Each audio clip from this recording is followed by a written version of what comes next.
नमस्कार दोस्तों, मेरा नाम निपुन जोशी है और आज इस वीडियो में हम लोग आपके प्रोफेशन को लेके उससे जुड़ी कुछ महत्वपूर्ण जानकारी जानने की कोशिश करेंगे। तो देखिए दोस्तों, जब भी प्रोफेशन की बात करी जाती है, एक जो टेक्निक होती है जो कि ज्योतिष में, प्राशरी ज्योतिष में हम लोग इस्तेमाल करते हैं, वो ये होती है कि हमें आपकी कुंडली के दशम भाव का अध्ययन करना होता है, जिसके माध्यम से हमें पता चलता है कि भाई आपकी जो स्किल सेट है, आपके अंदर क्या हुनर है, क्या काम करने का, क्या प्रतिभा आपके भीतर है। और साथ ही साथ देखिए, अगर आप इसको आज के मॉडर्न और मटेरियल लेवल पे समझने की कोशिश करेंगे तो सोसाइटी में किन स्किल्स की, किन जॉब्स की अभी ज़्यादा डिमांड है, या सपोज कीजिए अगर आपको अपना व्यापार भी करना है, अपना बिजनेस भी करना है, तो उसके भी काफ़ी कुछ योग होते हैं जो कुंडली में देखे जा सकते हैं। पर देखिए दोस्तों, जब भी प्रोफेशन की बात आती है, जो एक सिंपल जो फंडामेंटल रूल है, जो प्रिंसिपल है जो कि इस्तेमाल किया जाता है, वो बहुत ही सिंपल है कि हमें आपकी कुंडली के दशम भाव को देखना है। दशम भाव की जो भी स्थिति होगी, जो भी यहाँ पे राशि होगी, जो भी ग्रहों की स्थिति होगी,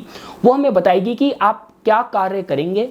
कितनी क्षमता से करेंगे और उसके लिए आपको कितनी उपलब्धि मिलेगी। साथ ही साथ अगर आपको उसकी और गहराई पे जाना है तो आपकी कुंडली के दशमेश की जहाँ पे भी स्थिति होगी, वो आपको बताएगा कि आपका जो प्रोफेशन है और जो भी आपकी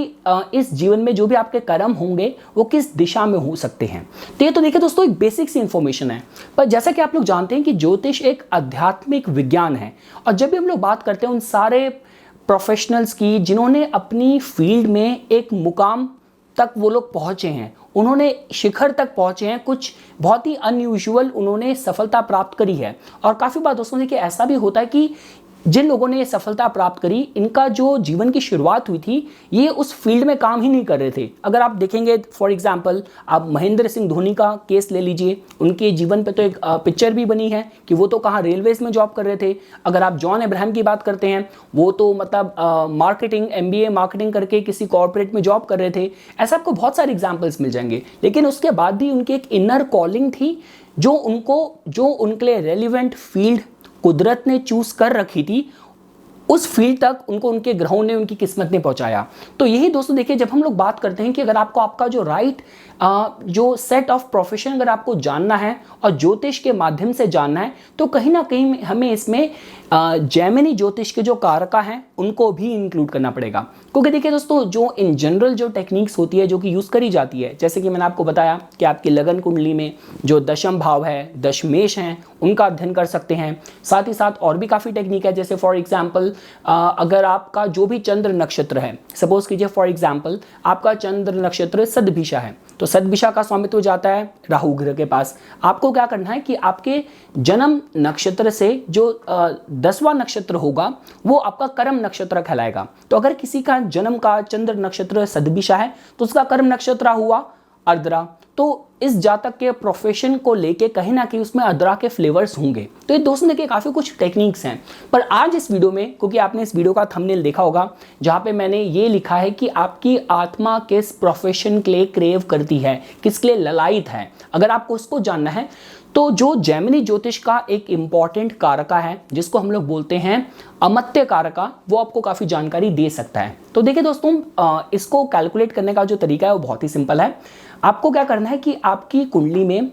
राहु केतु को हटा के जिस भी ग्रह की सबसे हाईएस्ट डिग्री होती है उसको हम लोग बोलते हैं आत्मकारक ग्रह, जो कि आपका सोल सिग्निफिकेटर प्लैनेट होता है। लेकिन जिस ग्रह की सेकेंड हाईएस्ट डिग्री होगी उसको हम कहते हैं अमत्य कारका, जो कि आपके प्रोफेशन के बारे में बताता है। तो ये जो अमत्य कारका ग्रह है दोस्तों, इसकी स्थिति आपकी कुंडली में आपके प्रोफेशन के बारे में जानकारी दे सकती है। लेकिन देखिए दोस्तों, यहाँ पे थोड़ा सा ट्विस्ट है, क्योंकि देखिए मैं किसी भी वीडियो को आप लोगों के सामने प्रेजेंट करने से पहले एज अ केस स्टडी काफ़ी कुंडलियों पे उसको अप्लाई करके उसकी वैलिडिटी चेक करने की कोशिश करता हूँ। तो देखिए दोस्तों, जब मैंने इस अमत्य कारका ग्रह को जब मैंने अप्लाई करा लगन कुंडली में, मेरे को इन्फॉर्मेशन मिली पर इतनी सेटिस्फैक्ट्री इन्फॉर्मेशन नहीं थी। मैंने इसको D9 चार्ट में अप्लाई करने की कोशिश करी, नवमांश चार्ट में, वहाँ पे भी इन्फॉर्मेशन इतनी सेटिस्फैक्ट्री नहीं मिली। मैंने इसको यहाँ तक कि D10 चार्ट जो दशांशा चार्ट है उस पर भी अप्लाई करने की कोशिश करी, पर मैं उसके बाद भी इतनी संतुष्टि नहीं मिली। उसके बाद मैंने क्या करा, मैंने इस अमत्य कारका को, जब मैंने एक इंपॉर्टेंट हमारी कुंडली होती है जिसको हम लोग बोलते हैं करा कामसा चार्ट, मैंने जब करा कामसा पे इसको लगा के देखा तो मुझे बड़ी सटीक इन्फॉर्मेशन मिली। तो देखिए दोस्तों, अब ऑल्दो अगर आप लोग कोई भी ऐप यूज़ करते हैं, चाहे वो एस्ट्रोसेज है, चाहे वो जगन्नाथ होरा सॉफ्टवेयर है, वहाँ पे आप इस चार्ट को आराम से प्राप्त कर सकते हैं। इसको मैनुअली भी बनाना इतना डिफिकल्ट नहीं है, सिंपल सा कॉन्सेप्ट है, मैं आपको बता देता हूँ जो उसकी टेक्निक है। आपकी कुंडली में लगन चार्ट में जिस भी ग्रह की सबसे ज़्यादा हाईएस्ट डिग्री होगी, हम लोग उसको बोलते हैं आत्मकारक ग्रह। अब आपको ये देखना है कि जिस ग्रह की आपकी कुंडली में हाईएस्ट डिग्री है लगन कुंडली में, वो आपके नवांशा चार्ट में, D9 चार्ट में किस राशि में बैठा है। सपोज कीजिए फॉर एग्जांपल आपकी लगन कुंडली में जिस ग्रह की सबसे हाईएस्ट डिग्री है वो सूर्य ग्रह है, तो वो आपके लिए आत्मकारक ग्रह बन गया। अब आपने जैसे ही D9 चार्ट खोला, D9 चार्ट में यही सूर्य ग्रह आपके बैठा है कन्या राशि में, तो उसका मतलब क्या हो गया कि आपकी काराकामसा जो राशि है वो कन्या है। अब आपको वापस लगन चार्ट में आ जाना है और कन्या के माध्यम से लगन रोटेट कर लेना है, क्योंकि ये अब आपका काराकामसा लगन है। अब आपको देखना है कि काराकामसा लगन से आपकी कुंडली का जो अमत्य कारका ग्रह है जिसकी सेकंड हाईएस्ट डिग्री है वो किस भाव में बैठा है। तो यहां से दोस्तों हम लोग अपना डिस्कशन शुरू करेंगे। अब देखिए दोस्तों, अगर आप जानना चाहते हैं काराकामसा चार्ट का महत्व क्या होता है, तो देखिए बहुत ही स्वाभाविक सी बात है। काराकामसा चार्ट आप ऐसे देख सकते हैं कि ये आपकी सोल का एक ढांचा है, संरचना है। देखिए मैंने आपको क्या बताया था, आपकी कुंडली का जो हाईएस्ट डिग्री का ग्रह है वो कहलाता है आत्मकार का, जो आपकी सोल को, आपकी आत्मा के विषय में जानकारी देता है। नवांशा चार्ट देखिए हमारी धर्म की, अध्यात्म का उसको चार्ट बोलते हैं, तो इसका मतलब वो आपका जो आपकी आत्मा है उसका जो आपने धर्म पकड़ा वो आपने उसकी नवांशा में उसकी राशि से पकड़ा। इसके बाद आपने अपने आत्मा कारक को, जिसने आपने अपनी सोल को पहचाना, आपने उसकी जो उसका धर्म है आपने वो पहचाना, उसके बाद आपने उसको पूरा एक शरीर दे दिया, काराकामसा का पूरा लगन बना के। अब देखिए दोस्तों, अब मैं आपको एक एक करके प्लेसमेंट समझाना शुरू करूंगा और मैं कमेंट सेक्शन में आप लोगों के व्यूज जानना चाहूंगा कि जो भी मैं आप पे प्रोफेशंस बता रहा हूं, अगर आपकी कुंडली का जो अमत्य कारक का ग्रह है वो काराकामसा में उन भावों में बैठा है, तो क्या ये प्रिडिक्शन आपके केस में वैलिड बैठ रही है या नहीं बैठ रही। तो ठीक है दोस्तों, हम लोग अपनी चर्चा शुरू करते हैं। सपोज कीजिए फॉर एग्जांपल अगर आप लोगों ने पाया कि आपके काराकामसा चार्ट में आपका जो अमत्य कारक का ग्रह है वो बैठा है फर्स्ट हाउस में, तो देखिए दोस्तों एक अच्छा इंडिकेशन है जो कि बताता है कि कहीं ना कहीं आप जीवन में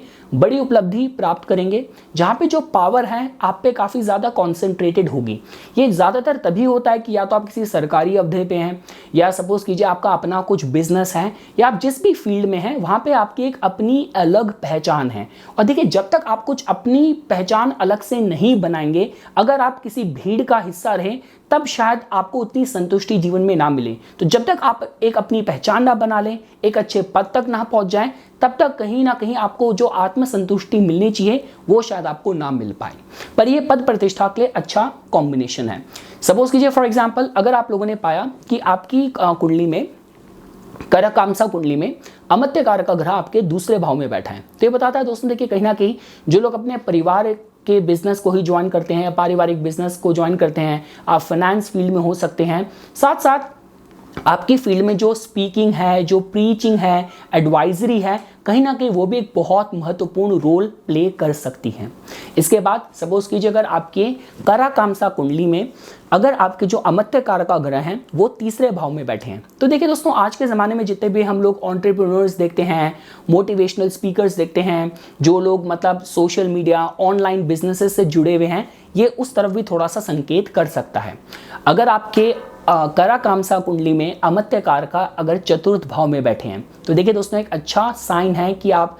कोई भी पब्लिक सर्विस से जुड़ा काम कर सकते हैं। सियासत में, राजनीति में भी पद प्राप्त करने के हिसाब से अच्छा संकेत है। और साथ ही साथ कंस्ट्रक्शन, रियल एस्टेट, और जब हम लोग बात करते हैं agriculture, dairy business, food industry, इन सारे एरिया से भी कहीं ना कहीं आपका बिजनेस हो सकता है। साथ साथ देखिए दोस्तों जिन लोगों के अपने मोटेल्स होते हैं, जो लोगों को बहुत ही कंफर्ट गिविंग जो फील्ड्स होती हैं, आपके अपने चेन ऑफ स्पा हो सकते हैं, ऐसे थेरेपी सेंटर्स हो सकते हैं, उन सब के हिसाब से एक बहुत अच्छा प्लेसमेंट है। कहीं ना कहीं आपको वो आत्मिक संतुष्टि तभी मिलेगी जब आप और लोगों को भी कंफर्ट देंगे जीवन में।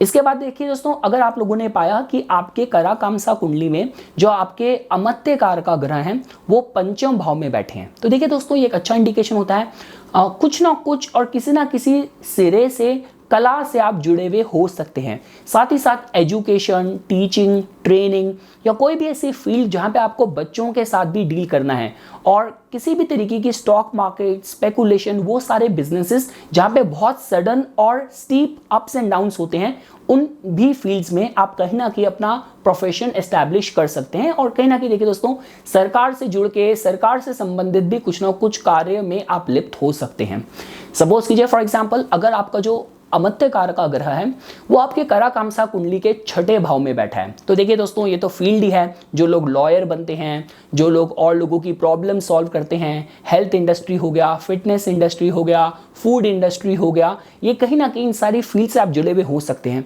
साथ साथ देखिए दोस्तों, काफ़ी केसेस में ये भी देखा जाता है कि जो लोग मतलब मनी लेंडिंग का काम करते हैं, जो पेट्स वगैरह से रिलेटेड जुड़े हुए बिजनेसेस में ऑपरेट करते हैं, तो ये देखिए दोस्तों हर हिसाब से। और साथ साथ देखिए जो हम लोग सर्विस इंडस्ट्री भी बोलते हैं, कॉर्पोरेट इंडस्ट्री भी बोलते हैं, वो भी कहीं ना कहीं इस अलाइनमेंट के साथ जोड़ के देखा जाता है। इसके बाद देखिए दोस्तों, अगर आप लोगों ने पाया कि आपका जो अमत्य कारक है वो आपके करा कामसा कुंडली के सप्तम भाव में बैठा है, तो देखिए दोस्तों ये एक अच्छा कॉम्बिनेशन है जो कि इस विषय में बताता है कि कहीं ना कहीं आप किसी पार्टनरशिप बिजनेस में ज़्यादा अच्छे से फ्लोरिश कर सकते हैं। आपका जो जीवन साथी है उसका भी आपकी लाइन ऑफ वर्क में थोड़ा सा एक्टिव कंट्रीब्यूशन हो सकता है। और साथ ही साथ दोस्तों देखिए, जब हम लोग बात करते हैं पब्लिक फील्ड से जुड़ा कुछ काम करना हो, पॉलिटिक्स हो, पब्लिक मतलब सर्विस हो, और जैसा कि अपना व्यापार हो, अपना बिजनेस हो, सेल्फ मेड आप इंसान हो, उनके हिसाब से भी एक अच्छा कॉम्बिनेशन है। अगर आपको जो अमत्य कारक है आपके करा कामसा कुंडली के अष्टम भाव में बैठा है, तो देखिए दोस्तों ये जो कॉम्बिनेशन होता है, थोड़ा सा मतलब ये हो सकता है कि आपकी जो फील्ड हो वहाँ पे और लोगों के जो क्राइसिस हैं, जो प्रॉब्लम्स हैं, उनको सॉल्व करना हो, लोगों को थोड़ा सा मतलब काउंसलिंग देनी हो। और साथ साथ देखिए जो ज्योतिष, तंत्र, मंत्र, अनुसंधान, रिसर्च, एक्सप्लोरेशन, ये भी कहीं ना कहीं आपकी फील्ड से जुड़ा हो सकता है कि जब तक आप अपने को पूरी तरीके से किसी अनुसंधान में, रिसर्च में, life and death related matters में अगर अपने को नहीं जोड़ेंगे, नहीं झोंकेंगे वहाँ पे, तब तक आपको शायद वो आत्मिक संतुष्टि ना मिले। साथ ही साथ दोस्तों देखिए, अगर आपने पाया कि जो आपके करा कामसा कुंडली में जो आपका अमत्य कारक का ग्रह है वो अगर नवम स्थान में बैठा है, तो देखिए दोस्तों एक अच्छा कॉम्बिनेशन होता है। जितने भी टीचर्स हैं, ट्रेनर्स हैं, मोटिवेशनल स्पीकर्स हैं, गाइड्स हैं, वो कहीं ना कहीं इस कॉम्बिनेशन से देखे जाते हैं। साथ साथ आपके बहुत अच्छे लेखक भी हो सकते हैं, आप जुडिशरी से जुड़े भी हो सकते हैं, और बैंकिंग, ट्रैवल इंडस्ट्री से भी आप जुड़े हुए हो सकते हैं। मतलब जब तक आप देश दुनिया ना घूमें, आपको उस लेवल की संतुष्टि ना मिले, शायद एक डेस्क जॉब आपके लिए ना बनी हो, जब तक आप इंडिपेंडेंट काम ना करें तब तक आपको वो संतुष्टि ना मिले। देखिए, अगर आपने पाया कि आपके जो अमत्य कारक का ग्रह हैं वो आपके करा कामसा कुंडली के दशम भाव में बैठे हैं, तो देखिए दोस्तों ये पद प्रतिष्ठा के लिए एक अच्छा कॉम्बिनेशन है। मतलब जब तक आप एक लेवल तक ना पहुंचे तब तक आपको शायद एक वो आत्मिक संतुष्टि ना मिले। आपका समाज में एक कुछ रसूख होगा, पावर आपके पास होगी, ये उसके माध्यम से भी एक अच्छा कॉम्बिनेशन जोड़ के देखा जा सकता है कि आप जिस भी फील्ड में होंगे। यहाँ पे देखिए, मैं आपको ओपन एंडेड आपको फ्रीडम दे रहा हूँ कि आपकी जो भी फील्ड होगी उसमें आपकी पहचान और आपका नाम और आपका दबदबा जरूर होना चाहिए। देखिए दोस्तों, अगर आप लोगों ने पाया कि आपके जो अमत्य कारक का ग्रह है वो आपके करा कामसा कुंडली के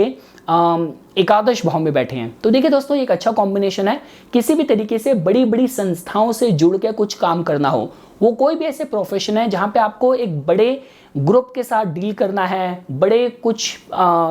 इवेंट ऑर्गेनाइज करने हैं, उन सब के माध्यम से एक अच्छा कॉम्बिनेशन है। साथ साथ देखिए दोस्तों, जो लोग बड़ी मल्टीनेशनल कंपनीज में काम करते हैं और यूएन, यूनाइटेड नेशंस और बड़ी बड़ी एम्बेसीज में डिप्लोमैट बनते हैं, ये उसकी तरफ भी थोड़ा सा संकेत कर सकता है। पर हाँ, मान सम्मान प्राप्त करने के हिसाब से ये एक बहुत अच्छा कॉम्बिनेशन है। और लास्टली दोस्तों, अगर आप लोगों ने पाया कि आपका जो अमत्य कारक का ग्रह है वो आपके करा कामसा कुंडली के द्वादश भाव में बैठा है, तो देखिए दोस्तों ये एक ऐसा कॉम्बिनेशन है कि जहां पे आपको अपने को पूरी तरीके से सरेंडर करना पड़ेगा। आप जिस भी फील्ड में हैं, चैरिटीज के तौर पे, सेवा के तौर पे, और ये ऐसा भी कॉम्बिनेशन है कि जहां पे सफलता और लाइमलाइट में आना आपके लिए शायद उतना मैटर ना करे जितना कि आत्मिक संतुष्टि, कि आपने अपने बेस्ट एफर्ट्स डाल के आपने अपनी जॉब को जस्टिफाई करा, आपने और लोगों की भलाई करी, तो उसके माध्यम से दोस्तों एक अच्छा कॉम्बिनेशन जोड़ के देखा जा सकता है। तो किसी भी तरीके का यहाँ पे चाहे विदेश की बात करें, विदेशी भूमि में सेटल होने की बात करें, आध्यात्मिक उन्नति के हिसाब से भी बात करी जाए कि आप अपने जो आपकी नेचर ऑफ वर्क होगा, जो आपका जॉब होगा, कहीं ना कहीं आपको एक कहते हैं कि जो आंतरिक जो संतुष्टि है और एक दैवीय कृपा आपको मिले, ऐसे तरीके से आप अपनी जॉब को ऑपरेट करें। ठीक है दोस्तों, काफ़ी बार हम क्या बोलते हैं कि डॉक्टर तो इतने सारे हैं, पर कुछ ऐसे डॉक्टर होते हैं जिनकी दवा, जिनकी जो काउंसलिंग है एकदम से फ़र्क कर जाती है, असर कर जाती है, किसी के हाथ में वो सफ़ा होता है। तो ये कुछ उस तरीके का कॉम्बिनेशन भी जोड़ के देखा जा सकता है। तो ये कुछ बातें थी दोस्तों जो आज मैं इस वीडियो में आप लोगों के सामने प्रस्तुत करना चाहता था। इसी तरीके की वीडियोस की समय समय पर अपडेट प्राप्त करने के लिए कृपया करके मेरा YouTube चैनल सब्सक्राइब कीजिए और मेरा Facebook पेज लाइक कीजिए। धन्यवाद।